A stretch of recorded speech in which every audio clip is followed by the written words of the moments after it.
Ito ang latest update namin dito sa Halcon Goat Farm. Ayan, yung si Aliana, isa sa mga imported kong inahin. At ito yung mga tatlong makukulit na bisiro. At ayan, kung nakikita ninyo, gumagala sila nandyan lang sa pasto. Ngayon, ito naman yung aming mga tanim na surgom. Ito ay maliliit pa nga lang sila dahil katatanim lang. At ito ay gagawin naming silage upang sa ganon ay may pakain kami sa nitong summer at saka sa tag-ulan.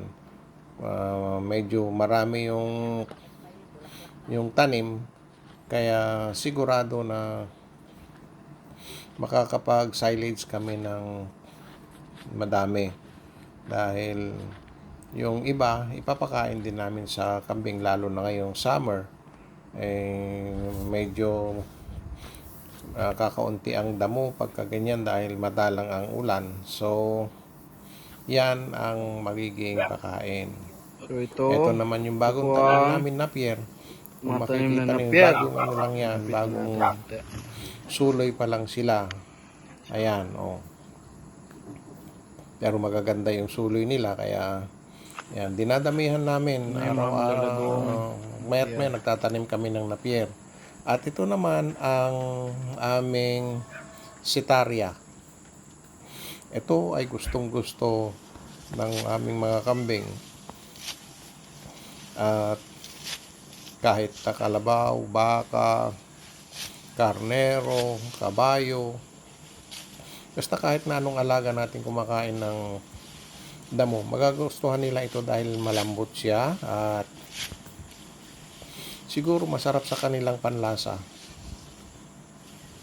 Ang kaigihan nito, nung nakita ng mga kambing, may nakawalang kambing kami, nagpunta dyan, hindi niya pinansin.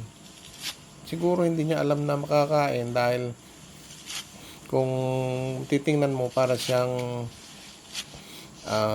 kugon. Pero sa katunayan, hindi naman siya kugon, siya yung sitaria. Kaya nung ibinigay naman nung pinsan ko si Ronnie doon sa mga kambing, kinain. Pero nung ganyan nakatayo, hindi nila kinain. Kaya nagtataka kami. Pero at least, ayan, at magiging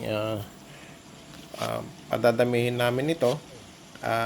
Babalitaan ko kayo muli sa susunod na kabanata. Hanggang dito na lang.